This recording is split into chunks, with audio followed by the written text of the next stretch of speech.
officiate. Sige. Ihangyo na ako si Sister Elina mag-distribute sa wine.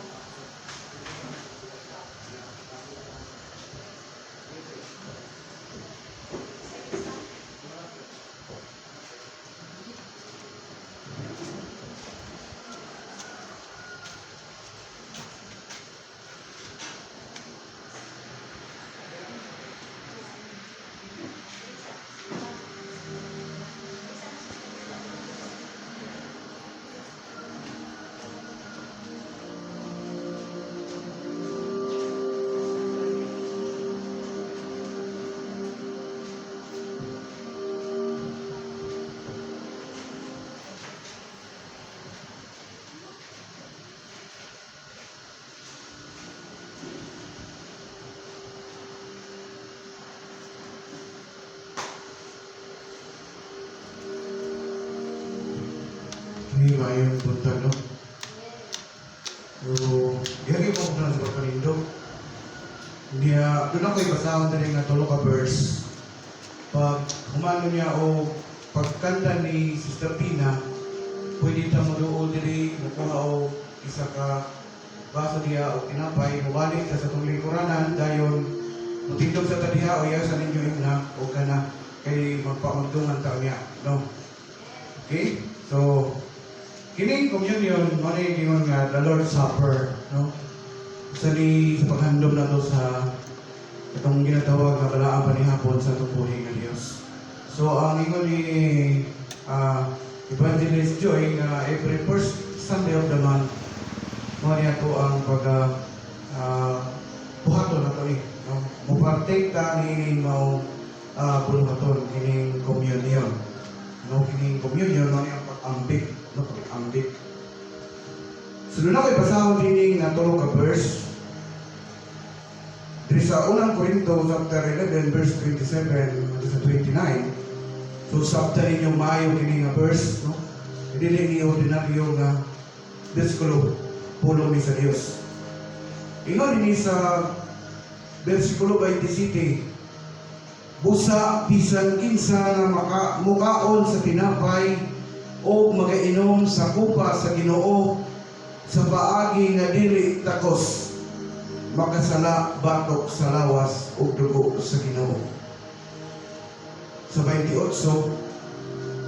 apan ni pasusi sa matag usa ka tawo ang iyang kaugalingon ug kunya pakan siya sa tinapay o paimna siya sa kupa.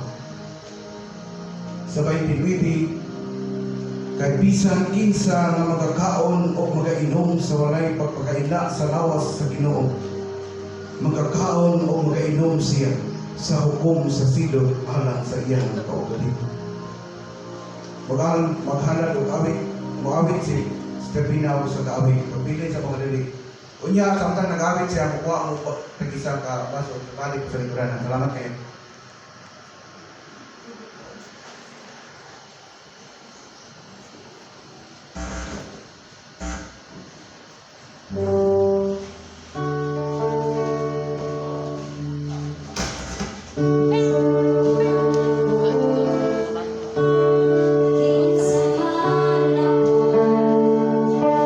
Ikumpara kanimo, hindi mapakya.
Okay, salamat kayo.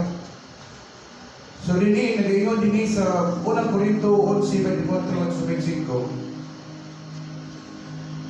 O sa nakapasalamat na sa Jesus, kini iyang gipikas-pikas, ug niingon siya, kini mao ang akong lawas nga gipikas-pikas alang kaninyo.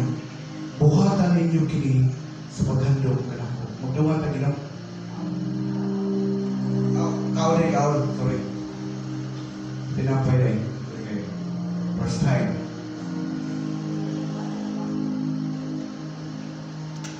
Nagpining juice.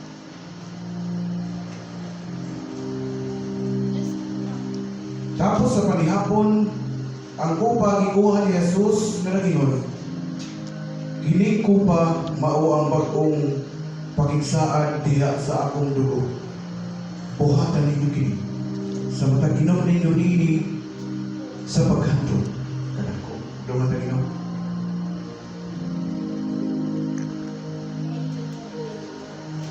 Thank you, Lord. Ang niyo si Evangelist Joy sa pagpo. Let us pray, Father God, thank you for dying on the cross. Lord, salamat sa dugo, sa mga labor, sa mga kasabi na gatos mo sa cross para maligtanan, maliwasan niyo po sa ating pagkakas sa Diyos. Salamat, Lord, Diyos, iyong ibayran ang ino, daan ang tanan namong mga sala, ang ipalang baka, ang ibumbi sa tiyan, Amen. walang pinakamagyan, O God. Lord, sa bawat iyong magita ang ulipon, sa healthy na espiritu, ang kamitanan, mga sasalan, ang kamitanan, uwan ang iyong pinakamagyan. Thank you, Jesus. Lord, maglipay na kami sa kaluwasan, kaya kung tinatag ka namin. Salamat sa Diyos. We remember you, God. We remember your sacrifices, Lord Jesus. Salamat sa Kami iyong ang pagkakas sa isinuko, cross, Lord. wala sa cross. Kami Na pa kami na nakaapit sa nakaluwas. kaluwasan. Magayon ka, walang espiritu mabuha sa mga salamat na sikasi. Na mabuhay na ako, na sikasi na susama kami mo, Lord, para makabot kami sa iyong imaginan. Magayon kami mayamang today. In Jesus' name. Amen. Amen. Hallelujah. Thank you. Bye. Thank you.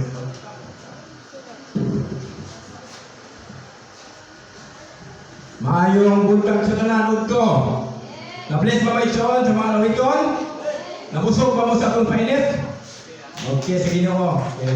Karon ka maka-utuhon, wala na kayo kay sarap-sarap, pero manamatan ko, kailangan mo tayo communion, dahil ito na po yung mata. Andaman na ninyo yung plato tinidor diyan, makapunta niyan sa mga ispuntuhan ng utang. Kunya taon-taon sa mga pisikal, no? Karon kapunta ko ng soon, natay magwawali nga ibala sa Ginoo. Kabubuton sa Ginoo makaroon na lawas, siya yun ang magwali alang kanato. No? Kini siya, doon na siya ay usa kasawa, doon siya ay upat ka ng kiron, na kasawa. No? Nagtuyo siya sa sitio Dulugan, Barangay Pisig Village, Balita, Davao Occidental. No?